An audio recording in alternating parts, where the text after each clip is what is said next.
stressors are, because the reason why I want to talk about this is it will make that a bit more clearer. The emotional stress you refer to is the negative stress. Okay? And you have positive stress.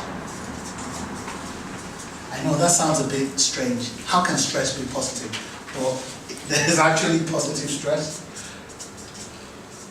And then you have neutral stress, or what some people call non-stress. Okay? So, this adversity is the things we struggle with, is the things that, for instance, oh, I want to get a job, I've been unemployed for 5 years, oh, I'm doing, like Silvio said, I'm working in the Sainsbury's warehouse and I want to do something better. Those things represent adversity for you personally, because it's the roadblock. You're driving your motivation vehicle, is between you and your destination. Okay? So adversity are those things that are undesirable. Okay? So you look at this justice scale. Okay? That's adversity on one hand, and that's coping skills on the other hand. Right? The way it is now, it looks balanced. It looks balanced. Adversity is not tilted, neither is coping skills tilted. So that means the coping skills is on a par, is equal to the adversity. So whenever the problems we face, when we feel we have enough resources within us to deal with the problem or with the adversity, that's what is called positive stress. Because you're challenged. You're feeling to yourself that, wait a minute, I can do this. I'll give you an example. Melvina said she wanted to get a job and, it was just brick wall after brick wall. They said she needed work experience. And for once, at that point, she felt a bit of negative stress. Because at that point, when you were told that, you were thinking to yourself, why is it one thing after the other? It's never going to happen. Exactly. So the adversity was weighing you down, and you thought, okay, your coping skills would have been the work experience. I don't have it. What am I going to do? It's like somebody telling you that, oh, wait a minute, your credit has to be good. You need to have a good credit, and you're just fresh out of school. You've not even gotten a credit card. So how am I going to get good credit if somebody's not going to give me a loan or a credit card? So it's like a never-ending scenario. So what did Melvina do?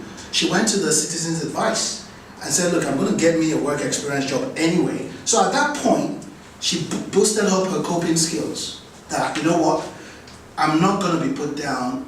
I'm going to think laterally. I'm going to think outside the box. I'm equal to this. So that's how you dealt with it. And then your coping skills, your ability to cope with the situation was on a par with that adversity.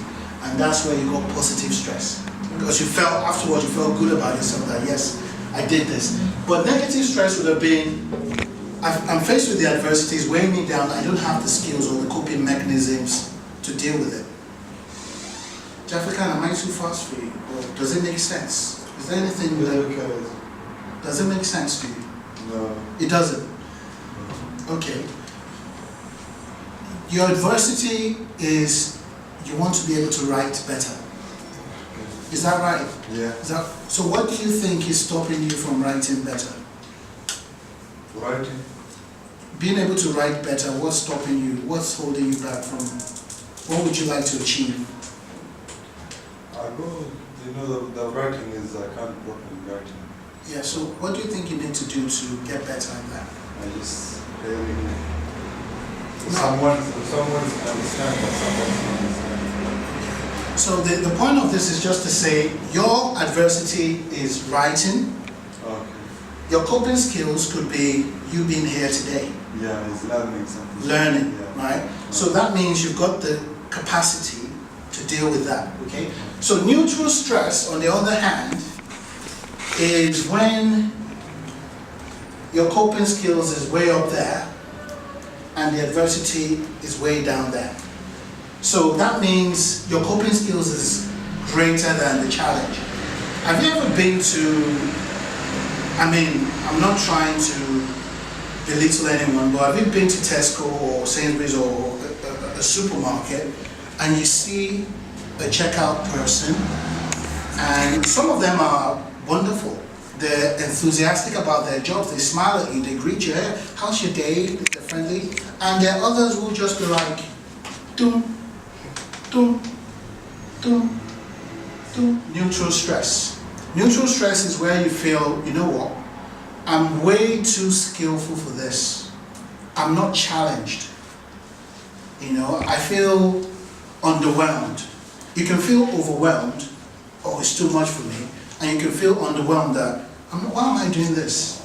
You know, that neutral stress is as bad as negative stress. Because it puts you in a downward spiral. The negative, well, you can do something about both of them really. But to me, the negative stress,